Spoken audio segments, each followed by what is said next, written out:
Hello नमस्कार सत श्री अकाल आदाब। एक बार फिर से आप सभी का स्वागत है आपके अपने एजुकेशनल चैनल वेक्टर एजुकेटर्स पर। और मैं हूं आपका जनरल अवेयरनेस और जनरल स्टडीज़ का एजुकेटर नवदीप सिंह।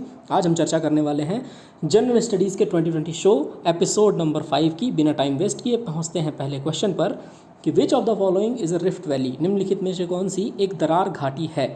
दरार घाटी का मतलब ये होता है कि जब भी किन्हीं दो पहाड़ों के बीच या किन्हीं दो ऊंचे लैंड फॉर्म्स के बीच में से नदी निकले और उनके नीचे की ज़मीन धंस जाए, जिसकी वजह से अगल बगल पूरा स्टीप स्लोप बने, यानी एकदम खड़ी दीवारें सी हों और उन खड़ी दीवारों के बीच में से कोई नदी बहती हो, तो ये बताती है कि ये एक रिफ्ट वैली है जिसे कहते हैं दरार घाटी। और इसका सही आंसर है नंबर 3, राइन घाटी।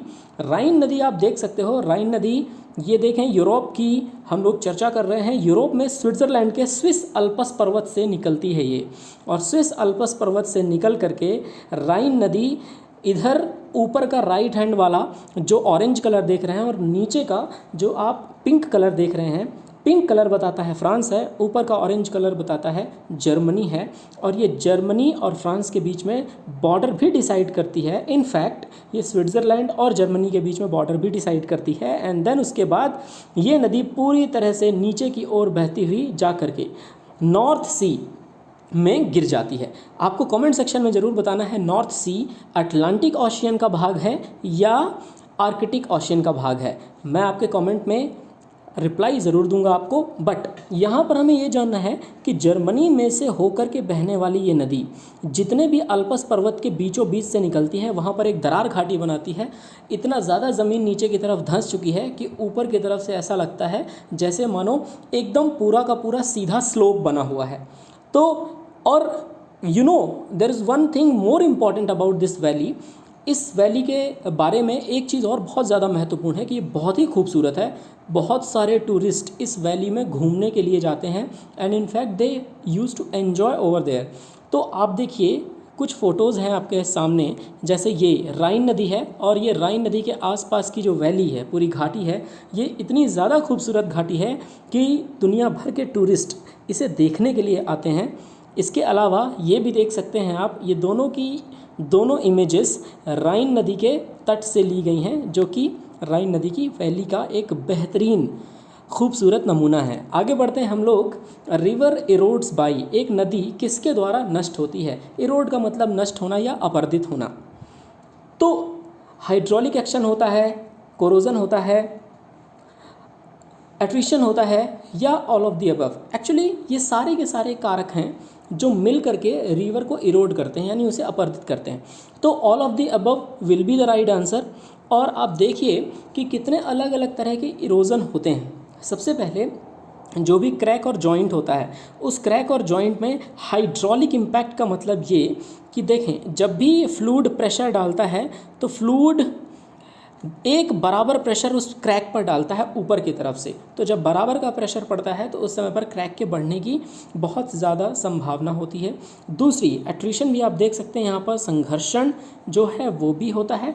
कोरोजन का मतलब ये होता है कि जब भी नदी बह रही होती है आगे की तरफ, तो वो आसपास की इस मिट्टी को और आसपास की इस मिट्टी को भी अपने साथ बहा करके ले जाती है, जिसकी वजह से साल दर साल वो नदी चौड़ी होती जाती है। तो इतने सारे इम्पैक्ट हैं जिनकी वजह से एक नदी बढ़ती है या उसमें इरोजन होता है, उसका अपरदन होता है, मिट्टी का अपरदन होता है चारों तरफ के। Maharashtrian plateau is made up of, Maharashtrian पठार किससे बना है। और इसका सही आंसर है लावा से। यानी बहुत पुराने समय की बात है ये, जब हम पूरे दक्षिण के पठार की बात करते हैं जिसे डेक्कन ट्रैप कहते हैं। वो डेक्कन ट्रैप जब बना था तो उसके पीछे कारण यही था। यहाँ पर ये वर्ड लिख देता हूँ मैं आपको, डेक्कन ट्रैप। डेक्कन ट्रैप के बनने का कारण लावा का फटना, यानी ज्वालामुखी का फटना, लावा का डिपॉजिट होना है।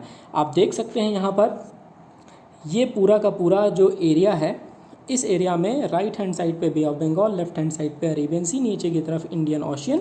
लेकिन ये देखिए नर्मदा की जो रिफ्ट वैली है, सतपुड़ा रेंज और विंध्याचल रेंज को जो अलग करती है, उसके नीचे की तरफ का जो पूरा हिस्सा महाराष्ट्र बताता है, वो महाराष्ट्र पूरा दक्षिण जो प्लेटो है जिसे कहते हैं दक्षिण का पठार, ये पूरा का पूरा लावेटिक है। लाविटिक मतलब ज्वालामुखियों के फटने की वजह से लावा यहाँ पर डिपॉजिट हुआ है, और मैक्सिमम यहाँ पर जो चट्टानें पाई जाती हैं वो लावा के बाहर डिपॉजिट होने वाली चट्टानें हैं, जिन्हें बेसाल्ट चट्टानें भी कहा जाता है। They are also known as basalt rocks. आगे बढ़े हम लोग और आगे बढ़ करके डिस्कस करते हैं हमारा अगला क्वेश्चन कि भारत के बाहर निम्नलिखित में से कौन सा दर्रा है। विच of the following mountain pass lies outside India. और एक बात तो आपको पता ही है कि जब भी दो पहाड़ों के बीच में ऊपर से खुला होने के बावजूद एक बहुत ही नैरो पैसेज होता है, एक सकरा रास्ता होता है, तो उसे हम दर्रा कहते हैं। और इसमें से खैबर दर्रा ऐसा है जो कि भारत के बाहर है, ये भारत में नहीं है। चलिए इमेज से देखते हैं। यहाँ आप जम्मू कश्मीर के साथ साथ जो भारत का हिमाचल प्रदेश और उत्तराखंड का पार्ट है वो भी देख रहे हैं, एंड इसके अलावा आप इसके बगल का पार्ट भी देख रहे हैं जहाँ पर और भी हिंदुकुश माउंटेन रेंज वगैरह भी हैं। अब देखिए कि जितनों की हम बात कर रहे हैं चाहे वो बारालाचाला हो, ठीक है, बारालाचाला के अलावा जो भी शिपकिला है, माना पास है, नीति पास है, इमिसला, जाराला, केपसांगला, ये सब सारे के सारे भारत के जम्मू कश्मीर के राइट हैंड साइड पर हैं। एंड देन जम्मू कश्मीर के लेफ़्ट हैंड साइड पर जब आप देखना शुरू करते हो तो ये जो मार्क मैंने किया ये बताता है भारत और पाकिस्तान के बीच में बाउंड्री, और ये इधर हैं हिंदुकुश माउंटेन जिनमें एक दर्रा है खैबर दर्रा। खैबर दर्रा ये ऐतिहासिक रूप से बहुत ज़्यादा इम्पॉर्टेंट है क्योंकि ये पाकिस्तान और अफ़गानिस्तान के बीच में रास्ता डिसाइड करता है। जितने भी फॉरेन इन्वेडर्स हैं वो foreign invaders maximum time Khyber दर्रे से ही भारत में घुसते थे, जिसमें से सबसे बड़ा एग्जाम्पल सिकंदर का है। आगे बढ़ें हम लोग और बढ़ करके डिस्कस करते हैं हमारा अगला question. In which one of the following is the Himalayan pass Shipki La located. निम्नलिखित में से कौन सा हिमालय दर्रे शिपकिला पर स्थित है? और इसका सही आंसर है सतलज नदी की घाटी। सतलज नदी जब भारत में घुसती है तो भारत में घुसते समय वो बॉर्डर पर जिस दर्रे से होकर के भारत में घुसती है उसका नाम है शिपकिला दर्रा। आप देख सकते हैं यहाँ पर लोकेशन देखना शुरू कीजिए। सतलज नदी जो कि निकलती है तिब्बत में राका झील से, राका लेक, और राका लेक से निकल करके ये बहती है अपने पश्चिम दिशा की ओर। वो पश्चिम दिशा की ओर बहते हुए ये भारत में एंटर करती है। अब देखिए यहाँ पर ये जो एरिया है भारत का बॉर्डर, ये एरिया एक्चुअली बताता है कि शिपकिला दर्रा यानी कि शिपकिले दर्रे से हो करके सतलज नदी भारत के अंदर घुसती है, और बाद में आगे चल करके ये सतलज नदी भारत में ब्यास नदी को भी अपने आप में रोकती है। एंड देन मतलब ब्यास नदी आकर के इसमें मिलती है, और ब्यास नदी के मिलने के बाद फिर ये आगे की तरफ बढ़ जाती है, जो कि बाद में जाकर पाकिस्तान के अंदर चेनाब, और चेनाब के बाद इंडस रिवर से मिलती है। इंडस रिवर जिसे हम सिंधु नदी के नाम से जानते हैं। तो होप आपको ये पॉइंट पूरी तरह से क्लियर हो गया होगा। अब हम आगे बढ़ते हैं और आगे बढ़ करके डिस्कस करते हैं कि किरातार्जुनीयम के लेखक कौन हैं। हिस्ट्री का बड़ा बढ़िया सा क्वेश्चन आ गया। किरातार्जुनीयम के जो लेखक हैं वो हैं भारवी। भारवी बहुत ही अच्छे हिंदी पोएट्स में इनकी गिनती की जाती है, और जैसा कि आपके सामने 4 और ऑप्शन हैं, उनमें से भास हैं, भवभूति हैं, भर्तृहरि हैं, ये सभी बहुत ही कमाल के लोग हैं। भास की रचनाओं की हम जब चर्चा करते हैं, मध्यम व्यायोग, प्रतिमा नाटक, दूत वाक्य, अविमारक, उरुभंगा, ये सब इनकी बहुत ही कमाल की रचनाएं हैं। इसी के साथ भवभूति की महावीर चरित, मालती माधव, उत्तर रामचरित, ये भी इनकी बहुत ही कमाल की लिखी हुई पुस्तकें हैं। भर्तृहरि की बुक जो सबसे ज़्यादा बहुत ज़्यादा फेमस है वो है वैराग्य शतकम। वैराग्य शतकम के बारे में लोग भर्तृहरि को उसी नाम से जानते हैं, और एग्ज़ाम में क्वेश्चन भी हमेशा यही पूछा जाता है। आगे बढ़ें हम लोग और बढ़ करके डिस्कस करते हैं क्वेश्चन नंबर 7 को। One of the founder Kings of a ruling dynasty of north India elected by the people was. लोगों द्वारा चुने गए उत्तर भारत के एक शासक वंश के संस्थापक राजाओं में से कौन था? और इसका सही आंसर है Gopal of the Pala dynasty. Pala वंश का गोपाल, जिसे इंग्लिश में गोपाल भी कहा जाता है और हिंदी में आप गोपाल कहते हैं, ये ऐसा व्यक्ति है कि जब बंगाल में वहाँ पर गौड़ राजा शशांक की डेथ हुई, एक वंश हुआ करता था जिस वंश को कहते थे गौड़ वंश। इस गौड़ वंश की जब समाप्ति हुई तो उस समय पर शशांक राजा, जो कि गौड़ वंश के थे, इनकी डेथ के बाद वहाँ पर लोगों ने धीरे धीरे गोपाल को आगे बढ़ाना शुरू किया। गोपाल का मतलब ही यही होता है, पाल मतलब होता है प्रोटेक्टर, तो गोपाल मतलब कि जो पूरी तरह से इन्हें प्रोटेक्ट करे। जैसा कि गोपाल के बारे में कहा जाता है कि बहुत ही स्टॉन्च बुद्धिस्ट सपोर्टर था, मतलब कि बहुत ही कट्टरवादी बौद्ध धर्म का समर्थक था। इसने ओदंत विहार का प्रसिद्ध जो मोनेस्ट्री है, बुद्धिस्ट मोनेस्ट्री, वो बनवाई, यानी एक बुद्ध महाविहार बनवाया जिसे ओदंतपुर का प्रसिद्ध महाविहार कहते हैं। तो ये भी याद रखिएगा, ओदंतपुर का प्रसिद्ध महाविहार बनवाया था गोपाल ने। एंड देन उसके बाद गोपाल के बारे में ऐसा कहा जाता है कि लगभग इसने 25 से 27 साल शासन किया, यानी लगभग 750 AD से लेकर के कुछ अराउंड 770 AD तक। लेकिन उसके बाद धर्मपाल, जो इसका बेटा था, गोपाल का बेटा, उसने लंबा शासन किया, लगभग 40 से 45 वर्ष, और इन 40 से 45 वर्षों में उसने गोपाल डायनेस्टी, यानी गोपाल द्वारा बनाई गई पाल डायनेस्टी को मजबूत किया और इनका बंगाल में वर्चस्व बढ़ाया। आगे बढ़ते हैं हम लोग और डिस्कस करते हैं कि Dhrupad Dhamar style of singing was started by. Dhrupad Dhamar गायन शैली को किसके द्वारा शुरू किया था? और इसका सही आंसर है विष्णु दिगंबर पलुस्कर। विष्णु दिगंबर पलुस्कर, इन्होंने इस गायन शैली को पूरी तरह से बनाया है। वैसे तो तानसेन के बारे में हमेशा कहा जाता है कि वो ध्रुपद राग गाते थे, ठीक है, तानसेन भी बहुत ही उम्दा गाते थे, लेकिन इस गायन शैली को शुरू कैसे किया गया, थोड़ा सा कहानी जान लेते हैं। कि ध्रुवपद नाट्यशास्त्र नाम की एक पुस्तक है, उस नाट्यशास्त्र में से ध्रुवपद को उठाया गया, उस ध्रुवपद को बाद में ध्रुपद किया गया। महाराजा मान सिंह तोमर, जो कि ग्वालियर के राजा हुआ करते थे, उन्होंने उस समय पर इसे संरक्षण दिया था, और संरक्षण देने के बाद वहाँ विष्णु दिगंबर पलुस्कर साहब ने इस गायन शैली को पूर्णतः डेवलप किया। और रामतनु पांडे, यानी जिन्हें तानसेन कहा जाता है, ये तानसेन ग्वालियर में ही जन्मे थे, और उसके बाद ये रीवा के राजा रामचंद्र के दरबार में हुआ करते थे, और बाद में अकबर के दरबार के नवरत्नों में से एक हुए। तो आगे बढ़ते हैं हम लोग और डिस्कस करते हैं कि the word Pakistan was coined by, Pakistan शब्द किसके द्वारा दिया गया था। और ये कमाल की एक हिस्ट्री है कि जब भी हम लोग बात करते हैं पाकिस्तान शब्द की, पाकिस्तान एक आइडियोलॉजी थी। पाकिस्तान आइडियोलॉजी को मोहम्मद अली जिन्ना, सिकंदर हयात खान और उस समय पर आगा खान, इन सब लोगों ने मिल करके प्रोपाउंड किया और इसे एक नेशनल आइडियोलॉजी बनाया। टू नेशन थ्योरी की जब भी बात होती है, हमेशा इन्होंने ये कहा कि हिंदू और मुस्लिम ये दो अलग अलग राष्ट्र हैं और दो राष्ट्र कभी भी एक नहीं हो सकते। Chaudhary Rahmat Ali is the right answer, number 4। Chaudhary Rahmat Ali ने उस समय पर एक शब्द कहा था जिसे उन्होंने कहा पाकिस्तान। पाकिस्तान का जब भी आप ये मतलब देखते हो तो इसमें उन्होंने एक पैम्पलेट बनाया था, उस पैम्पलेट का नाम था नाउ और नेवर। वो पैम्पलेट था नाउ और नेवर। इस पैम्पलेट में चौधरी रहमत अली ने पंजाब, अफ़गानिस्तान, कश्मीर और सिंध, अब आप देखो पंजाब, अफ़गानिस्तान, कश्मीर और सिंध, देन उसके बाद बलूचिस्तान वाला पार्ट, तो ये इन्होंने पाकिस्तान किया और बाद में इसके बीच में आई इसलिए डाला गया ताकि वो रिदम बन जाए, तो इट वुड बी पाकिस्तान।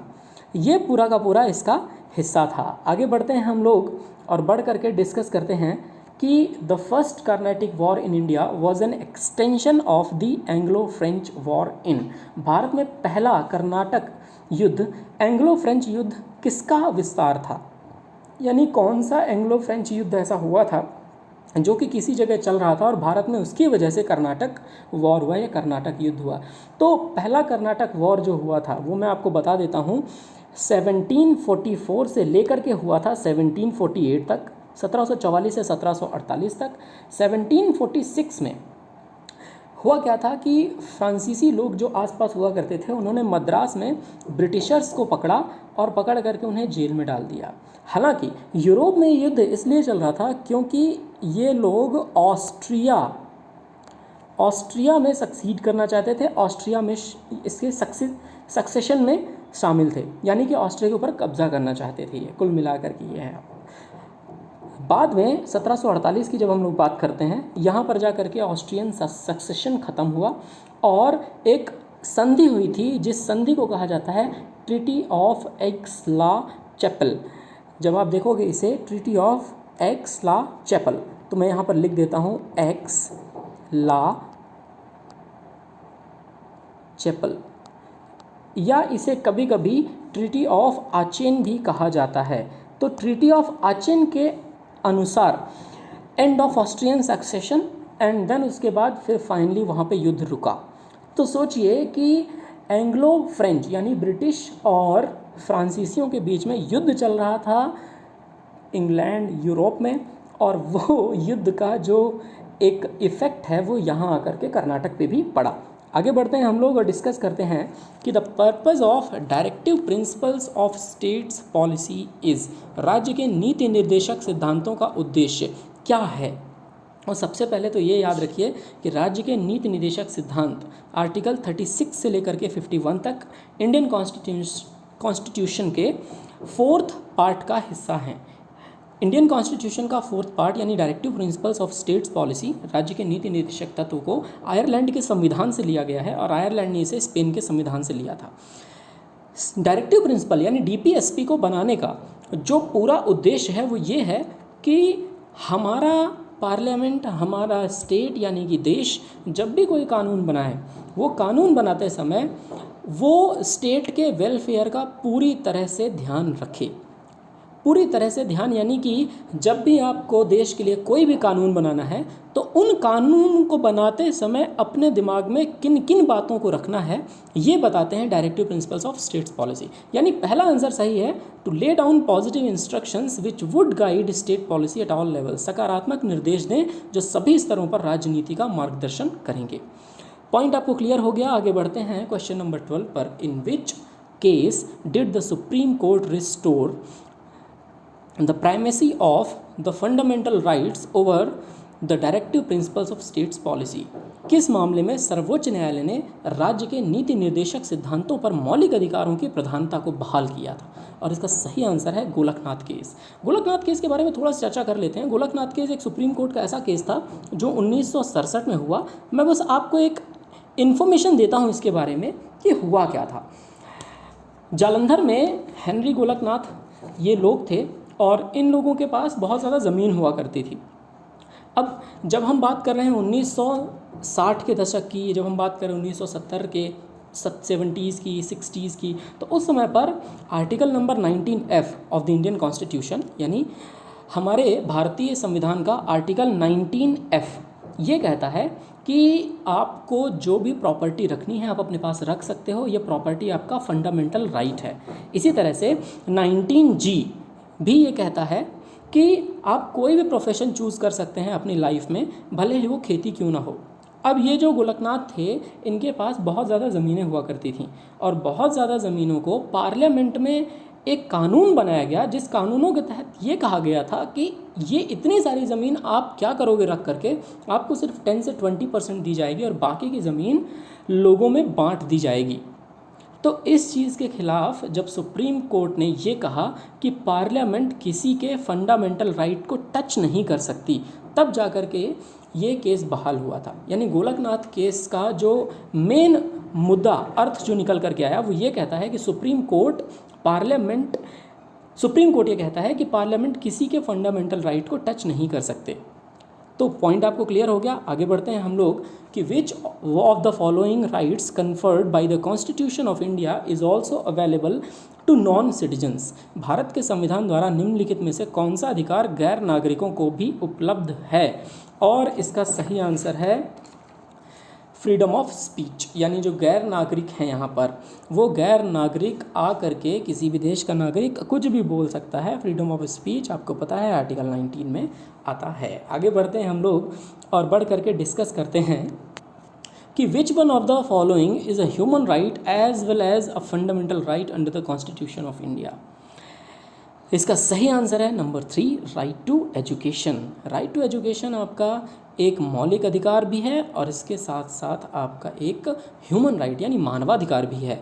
आपको शिक्षा पाने से कभी भी वंचित नहीं रखा जा सकता। यदि कोई वंचित रखे तो उसके खिलाफ कार्यवाही की जाएगी।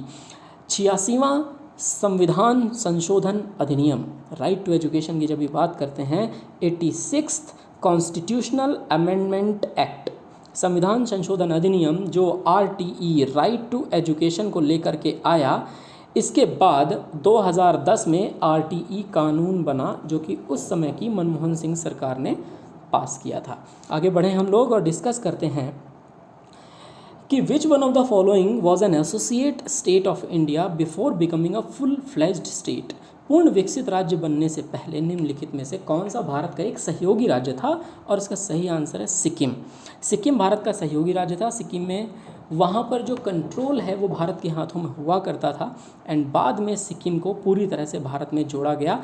आपके लिए ये क्वेश्चन है, कमेंट सेक्शन में बताइएगा ज़रूर कि सिक्किम को कौन से ईयर में भारत में जोड़ा गया था और सिक्किम राज्य अधिनियम कब बना है। आगे बढ़ते हैं हम लोग और डिस्कस करते हैं इकोनॉमिक्स के कुछ क्वेश्चंस कि अंडर परफेक्ट कंपटीशन, पूर्ण प्रतियोगिता में क्या होता है। परफेक्ट कंपटीशन का मतलब ये होता है कि वहाँ पर एकाधिकार पूरी तरह से समाप्त हो गया है, मोनोपोली एब्सेंट है, कोई भी एक तरह की कंपनी पूरे प्रोडक्ट बना करके मार्केट में नहीं दे रही कि जिस पर सारे के सारे लोग निर्भर हों, यानी वहाँ बायर्स को, सेलर्स को, दोनों को बराबर नॉलेज है, वो सब वेल इन्फॉर्म्ड हैं। मैं आपको एक एग्जांपल के तौर पे बता सकता हूँ कि सपोज़ आपको टीवी ख़रीदना है तो सेलर्स को भी पता है कि टीवी कौन कौन सी कंपनीज़ के आते हैं और कौन कौन सी कंपनीज़ के आप बेच सकते हो, और बायर्स को भी पता है कि यदि कोई कंपनी महंगा बेच रही है तो उसी के कंपैरिजन में दूसरी कंपनी जो है वो ऑलमोस्ट उसी लेवल पर होगी। साथ ही साथ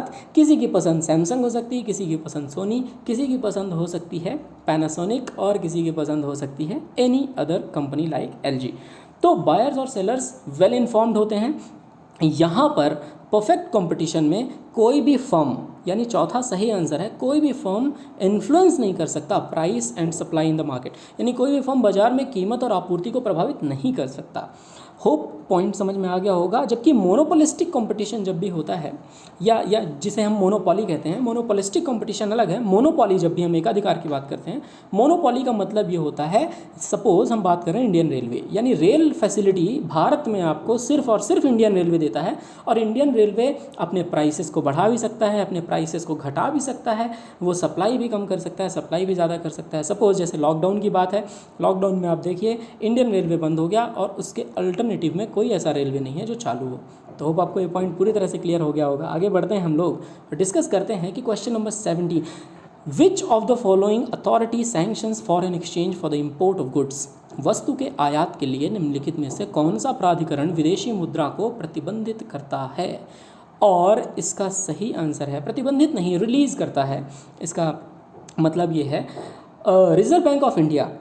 याद रखें, भारत का जितना भी फॉरेन एक्सचेंज रिजर्व है FER, ये फॉरेन एक्सचेंज रिजर्व को reserve bank of India government के बिहाफ में अपने पास रखता है। और अगर अभी की बात करें, मई 2020 की बात करें, तो भारत का जो अभी टोटल विदेशी मुद्रा है, यानी जो हमारा फॉरेन एक्सचेंज रिजर्व है, वो है 485.313 बिलियन US डॉलर्स, यानी 485.313 बिलियन US डॉलर्स। ये अभी इस समय पर हमारा कुल फॉरेन एक्सचेंज रिजर्व है।